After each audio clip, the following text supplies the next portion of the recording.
nagenda kubwira yuko kuri We Talk Business izi projet zibiri urashobora kuzumva ukaca uvuga nti jewe ntayo mafaranga ntayo nifitiye ahubwo ngira ngende nifatira umugwiza atunga runaka ndamuhiza projet ndamubwira kuri cyane izi projet byo kuri We Talk Business ubwo nyine uwo mugwiza atunga akaca avuga nti voila rero umwana cyangwa umuntu wiwanje nari nkeneye mu buzima ukaca ukara umutangwa nyine kubera iki uratanguye kwizerwa n'umuntu w'umukire. Exactement abantu benshi rero bazi yuko gira utangure projet kanaka ro kuba ufise amafaranga or c'est pas vrai. Hariho n'icitwa connection kubuzinanye n'abantu urabyumva ngahanye n'umuntu yigeze kukimbwira ati ngahara abantu bafise amafaranga ivu ariko batazi ico bayakoresha ngaha mu Burundi baruzuye kandi mu bintu bya mbere ujye bikwiye kuba connected n'ubundi muntu kumukorera iki kandi abo bantu c'est vrai bashobora kubutabazi ngo exactement ati ni kanaka ariko abo bantu abantu baja gusenga n'abantu baja muri sport aho bagirira sport turahazi aho bateramira turahazi twese aho baja guhimbaza imisa canke kusenga uhoraho twese turahazi turahahurira hari jambo riserinza mu mutwe yuko umuntu azoguma ari umukene uyu munsi umuntu atazi yaba afise amafaranga bateramira ni wateramira iyo bari ahubwo jana y'ivyumviro bakeneye exactly all right.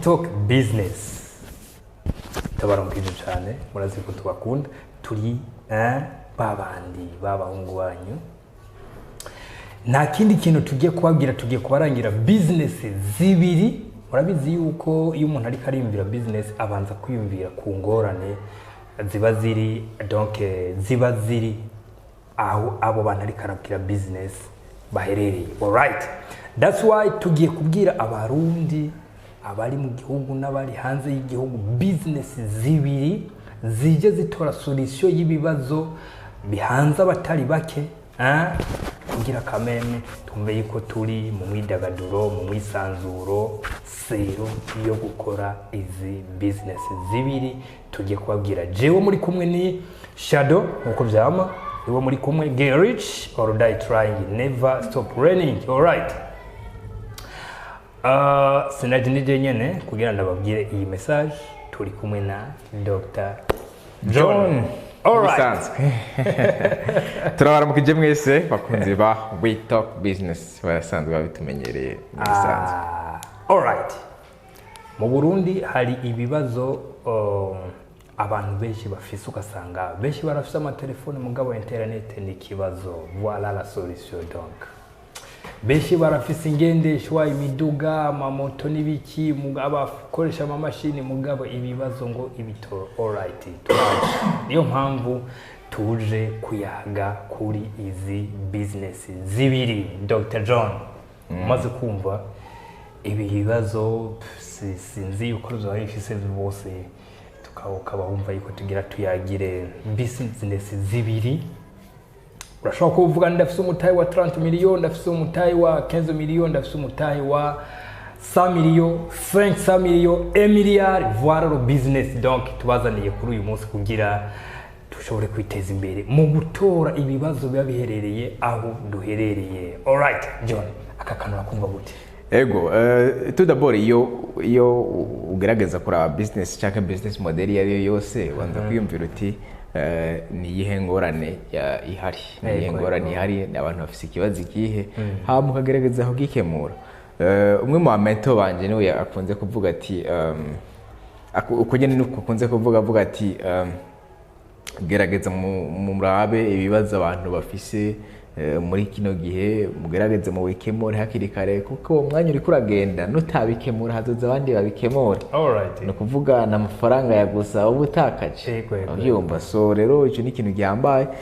So rero hakaba hariho nko wabivuze iyo problematic yo kuvuga uti abantu birabagora kwiyunguruza bivanye n'ibihe duhitiyemwo canke turimwo. Kinone mbega solution ni yihe? Solution irahari gusa aho kiba gihari no kumenya tuti mbe ukeneye kuyikora eske afise ubushobozi bungana iki. Par ubushobozi mbuziki mbuze tout d'abord ubushake ubushake d'abord nicyo cya mbere nubwo gifite akamaro umuntu agakora ikintu abona ari motive kandi akabona yuko kiri very essential. Icyo ni cya mbere. Icya kabiri nacyo ni capacité navuga iri financier. Mugabo mbere ko dushaka kuri iyo capacité navuga financier je ndabona yuko ngahe wacu harakwiye abantu bazana ama voiture électrique. Voiture électrique ariko Dr. hari ikintu waruvuze ngo capacité financière ariko hariho imitahe 5 hari ikiganiro ko ndiko ndabategura cyo kubabwira imitahe 5 kuye ko ufise mugabo atakintu cyitwa ifaranga kirimo agenda kubwira yuko kuri We Talk Business izi project zibiri washobora kuzumva ukacuvuga nti jewe ntayo mafaranga ntayo nifitiye ahubwo ngira ngende nifatira umugwiza atunga runaka ndamuhiza project ndamubwira kuri cyane izi project byo kuri We Talk Business ubwo nyine wo mugwiza atunga akavuga nti voila rero umwana cyangwa umuntu wiwanje nari nkeneye mu buzima ukacukara umutago nyine kubera iki uratanguye kwizerwa n'umuntu w'umukire. Exactement. Abantu benshi rero bazi yuko ugira utangure project kanaka ro kuba ufise amafaranga or c'est pas vrai.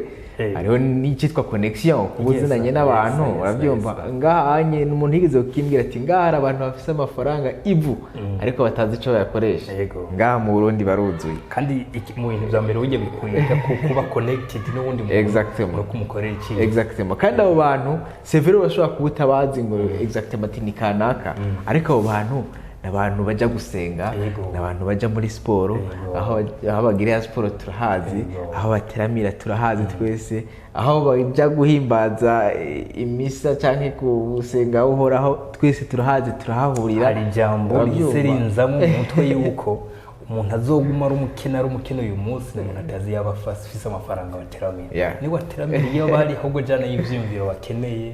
Exactement.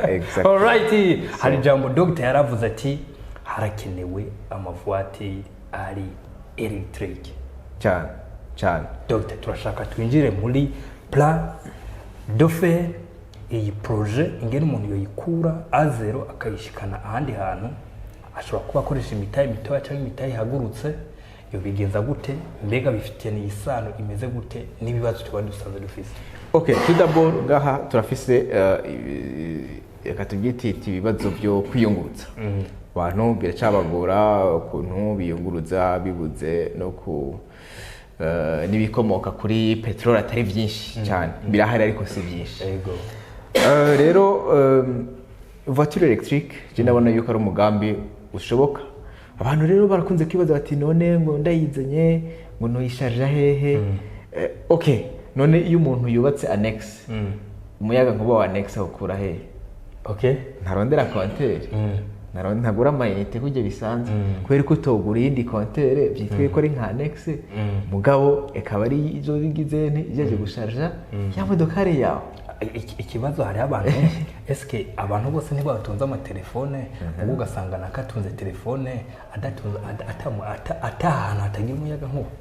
Ivyo byose birahari. Mes chers amis, iyi projet eske uyikora gute? Genda urangure imodoka ziri electrique canke nimba udashobora kurangura izo modoka genda wigurire nk'imoto iri electrique uyikoreshe mu barabara igihe abandi bazoba batondesheje imoto canke imodoka kugira zironka ibitoro wewe uzoburi kurakora igihe uzogusinziriye imodoka yawe canke imoto yawe izobiri iranwa umuyaga nkuba hanyuma buce utonde ku kazi. Exactement. Uretse n'ico je kindi kintu nakibonamo okay ushobora kuvuga uti simfise wa mutahe w'ikirenga kugira ngo ndangure imiduga myinshi ariko reka ndakwibutse yuko jewe no munsi ndazi mu Bushinwa ugiye mu Bushinwa ndazi ushobora kuronka nk'imodoka electrique y'ibihumbi 2000 by'idolari. Okay, abyumva même je crois même 1500 na euro voiture électrique none uyizanye ngaha ukavuga uti okay reka nze ndayisharja hama nyimba ari mu gatondo nunguruza abantu ntituje ngango duharure mu biharuro mugabo je ndahamye neza yuko mu mezi nka 6-8 wamaze kuronka ya kabiri gatoya Dr. no kuvuga uyu umuntu ari karakoresha nk'imodoka ikora mu ibarabara arashobora kunwa nk'ibitoro bivara nko kundwi arashobora nko kunwa nk'ibitoro birenga Emilio. Byashoboka cyane. Byumvikana yuko ayo Emilio wa muntu akoresha imodoka iri electrique niyo mafaranga azoshira mu mufuko. Exactly. Kuko sinibaza yuko azoba amaze nko gukonsoma 100 byo gusharja electricima iyi modoka yiwe canke moto yiwe. Nibyo none turafisa amahinguriro. Yego. N'aya mahinguriro ntagura amayinite nk'uko bisanzwe. Yego. None bon isifiyo yo kumeza uruti imodoka yanjye izokonsoma ungana gute? Kandi baza yuko sisi wa muyaga nkowe kirenga nk'aya mahinguriro dusanzwe dufise. Dr. Ngaho dushimikiye ku bantu batunze umuduga. Reka tugaruke ku bantu basanzwe bariko bararangura izo modoka. Ese izo modoka ziraza kumara kabiri zitarahera ntibishoboka demande yoba nini cyane. Demande irahari no musi okay c'est vrai haza amafacteur abantu bavuga bati okay iragize ikibazo pièce de rechange. Okay we wazanye imodoka nyenera waranguye imodoka arangura n'ama pièce de rechange.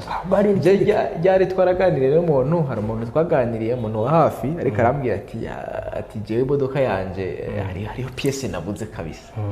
Ati iyo pièce twayirondeye turayibura. Ati natunye mekanisi yanje hose arazunguruka hose.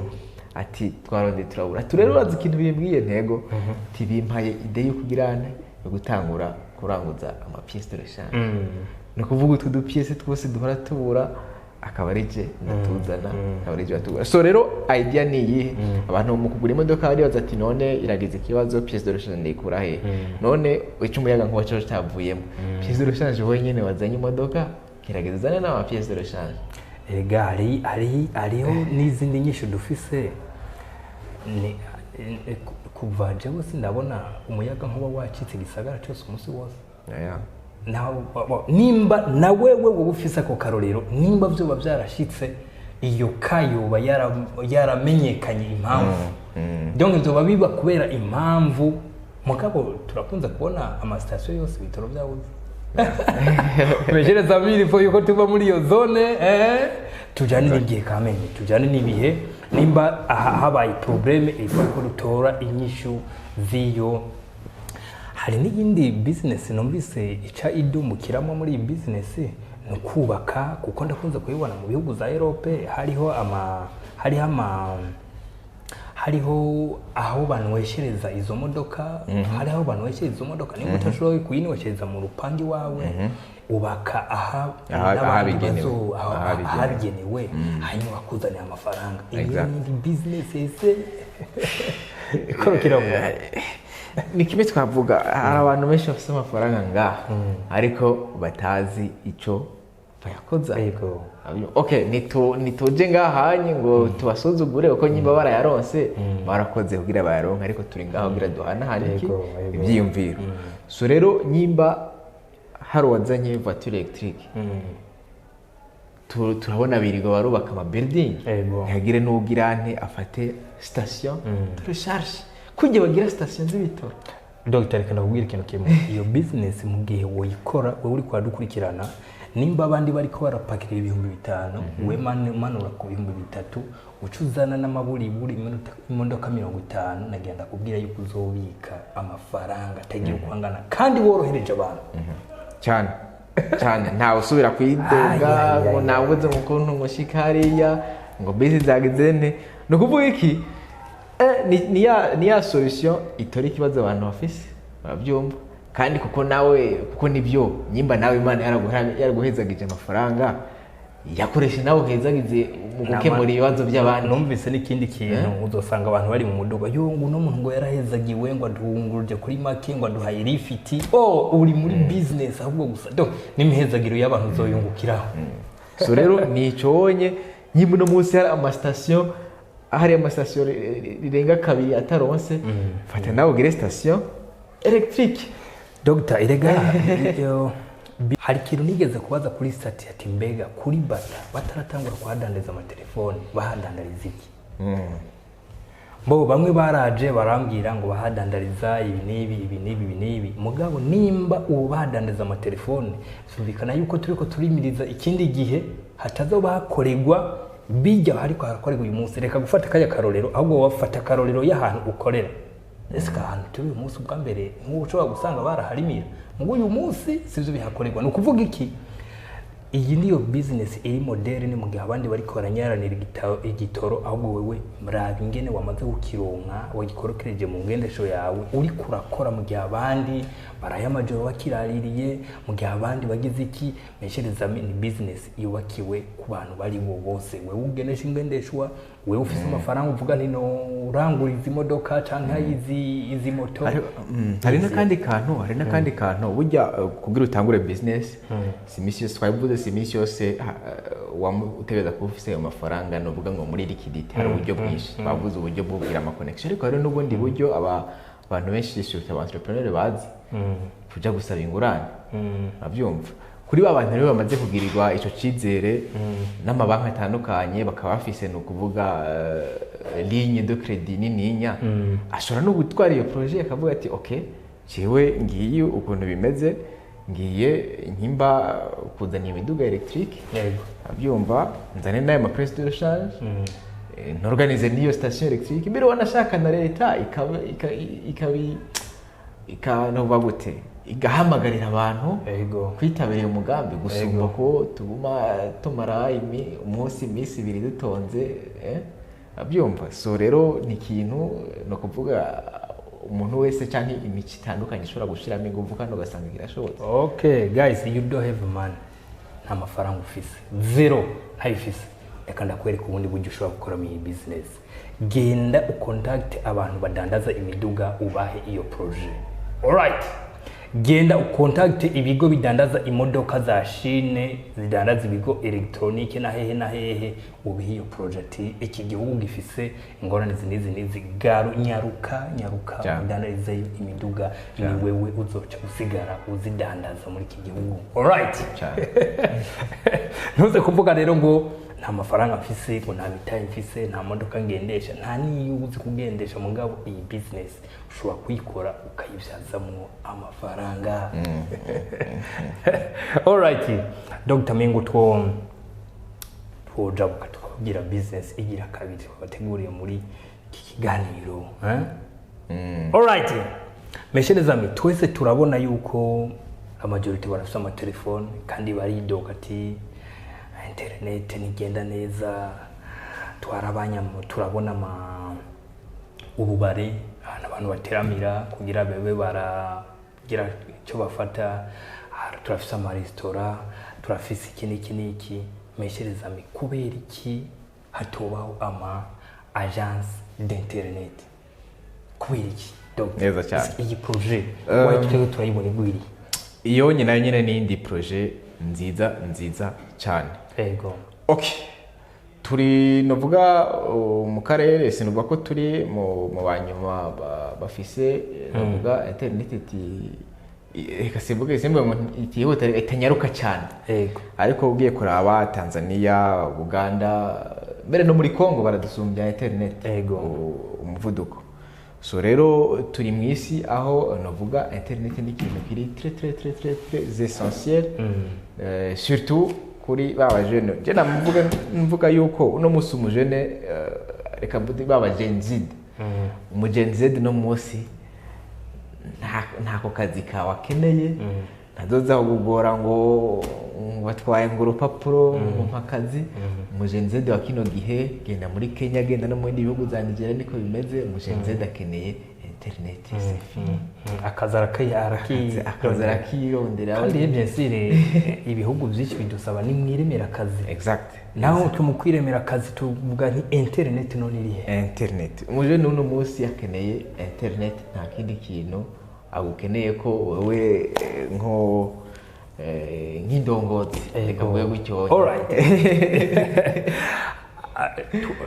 Muri wa mvugo yuko business zisaza twarakuze tubona na n'uyu munsi turacayibona, umuntu ugasanga afise ububare cyangwa amahoteli angana hota hariya na hariya.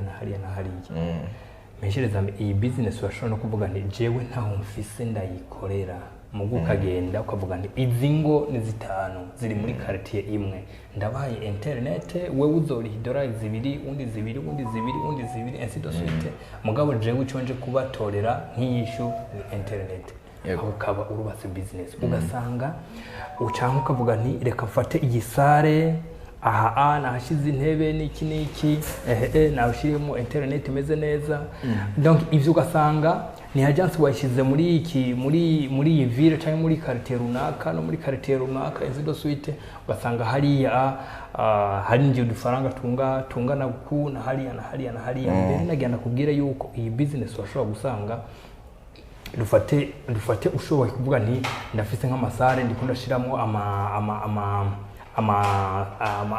nk'iyi internet ya Starlink ngaha mu Burundi twagiriye ubakwe tukaronka ibakwe itarose ibihugu byinshi hama ukavuga nti iyi sare urashobora kugenda ugakora ibyawe uko ushaka. Nagenda kubwira yuko iyi business yoba business yo guhindurira ubuzima yo gushikana ahandi hantu kubera iki ni na business ikunjiza amafaranga utiri urava aho uherereye. Ego reka kandi tutere ko tunavuga tuti okay abantu barumva tuti none ego business ya internet yaje suri turi muri cya gihugu abantu bataratahura neza na neza akamaro ka internet cyane nk'ukungene bogira nti boyibyaza umusaruro. Akarorero ejo bundi nyiricyo mukuru w'igihugu yarakoranije aba influencers bariko barigira hamwe akamaro ka internet. Ndavyibuka neza hari umuntu umwe ya propose ati nyabuna gerageza mugirene muraba ukuntu hoza monetisation y'imbuga ngaha mu Burundi baragi propose hama baremera ko bagiye kuciga. Reka tujabuke gatonya no mu gihugu cy'u Rwanda byarabaye ejo bundi aho hari umwe mu baririmbyi ya propose ati namwe nimugirente murabe izi mbuga zibe monetize mu gihugu cyacu. Bisigura iki rero? Bisigura twe nitwabatanga yuko igihugu cyacu kiyamonetize imbere yabo. Bisigura yuko kuko ugiye kuraba imbuga nyinshi zo mu Rwanda uretse abi wabo bakurikira abandi benshi bafise bakurikirana mu Burundi. Ero contraire mugiye kuraba imbuga nyinshi no ngaha WeTalk Business inyuma yo mu Burundi abadukurikira ni kuvuga ni ya marché commun. Bisigura iki rero? Bisigura ya ma views abo mu Rwanda hora baronka ko mu Burundi bazoyahembegwa. Natwe nibadutanga ama views turonka bariya tuzoyahembegwa. So niko ndavuga rero kuri ka kamaro k'iki ka internet kivuga yuko hacaze n'ibintu byinshi monetisation. So rero uno munsi haraje ama station menshi ya internet abantu barashoboye kwiconnecta barashoboye kujya kuri internet bakamenya n'ubundi bwoko. No munsi ubwire poster video ibintu bigoye cyane. No munsi ubwire uje live kuri TikTok turabonye yuko ama live kuri TikTok n'amafaranga. No munsi ubwire uje kuri live kuri TikTok ni connection biragoye cyane. So rero uno munsi haramutse umuntu avuga ati okay I'm going to do this station internet ndite station ya station internet abantu baze imbari sare mwereze iyo code yiconnecte akora ibyo akora hama yigire usange wowe uri kurunguka nawe uri karunguka abantu bose bariko barunguka. Alright meshereza nta hindi mpamvu mwumva tuvuga ibintu kwera ngahari kuri WeTalk Business mu Gifaransa twavuga ngo no parole di business mu Kirundi ni tuvuga ibyunguka. I don't know yuko twivuga nkuko ariko ni kuri WeTalk Business. Turiko turavuga mu banyarwanda badukurikirana turabashimira cyane gose mu bandanye mu dukurikirana kuko namwebwe turabakurikirana bihambaye kandi tubigira ku bintu byinshi cyane gose nk'aba coach Ale. Alright turamura mu giti kose n'umuntu wacu ari ku mutima. Donc meshereza izi business muzakirane uburakari kwa kundi mwakirana uburakari n'izindi zose twagiye turababwira. Izi business ntimuzumve gusa ahubwo mugende muzikore tubone ati WeTalk Business hari ikintu cyaciye ko kandi cyatumye hari ama solution bitora aho twari tubaye mu gihugu cyacu cy'u Burundi. Dr. akajambo kanyuma uvuga akajambo kanyuma nuko let's just do business. Let's just learn.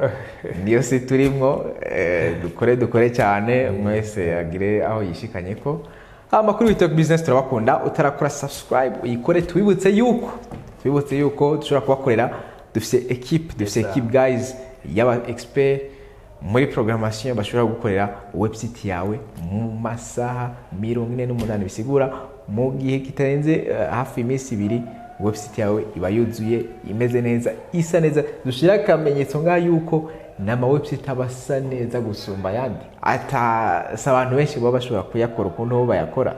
Guys, karibu babigukorere. Voilà, turakunda cyane, subscribe. Alright, reka tubasezere twifurize ibihe byiza cyane gose kandi turabashimira aho mugejeje mudukurikirana. Ciao ciao.